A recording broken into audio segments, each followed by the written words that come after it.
और उस दौरान जब बाड़मेर, जैसलमेर और बालोतरा की जनता का आदेश था कि पार्लियामेंट के इस चुनाव में हुंकार भरो,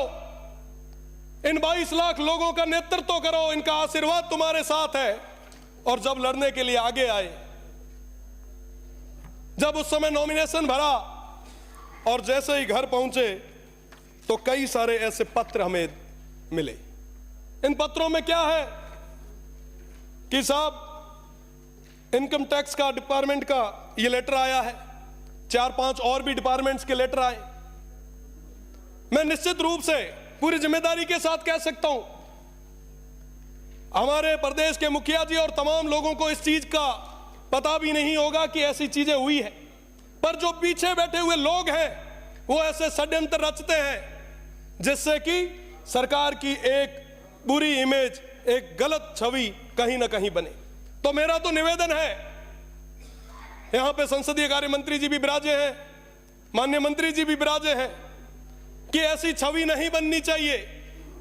इन चीजों पे हमें विचार करना होगा और निश्चित रूप से लोकतंत्र के हम पैरोकार रहे हैं, और जहां कहीं पे भी लोकतंत्र की बात आई है, जनता की आवाज को दबते देखा है, तो हमने मजबूती के साथ उनकी आवाज को मजबूत किया है। पर कहते हुए बड़ा दुख होता है कि इस सदस्य पर, जो आप सभी से उम्र में छोटा है, एमपी चुनाव के बाद एक साथ 3-3 मुकदमे दर्ज किए जाते हैं। मुझे लगता है इस पे भी आपको गौर करने की जरूरत है। और हम लोग जब जनता की आवाज को आगे तक नहीं रखेंगे तो उस जनता की आवाज को आगे तक रखेगा कौन? आज उस जनता ने, उस देवतुल्य जनता ने हम सभी को बहुत सारा प्यार और आशीर्वाद देके यहां पर बिठाया है, और इसलिए ताकि हमारे दुख और दर्द को प्रदेश की सरकार के सामने मजबूती के साथ रख सके। और जब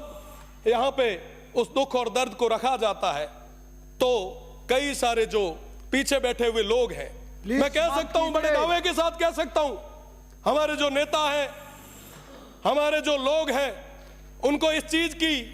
अभी तक पता ही नहीं होगा, उनको भनक तक लगने नहीं दी होगी, और पीछे बैठे हुए कुछ लोगों के द्वारा षड्यंत्र और साजिशों के द्वारा आवाज को हमेशा दबाने का प्रयास किया जाता है। मेरा निवेदन है कि इस बार पे गंभीरता से आप सोचें, आप विचार करें, क्या वाकई हम लोकतंत्र को मजबूत कर रहे हैं?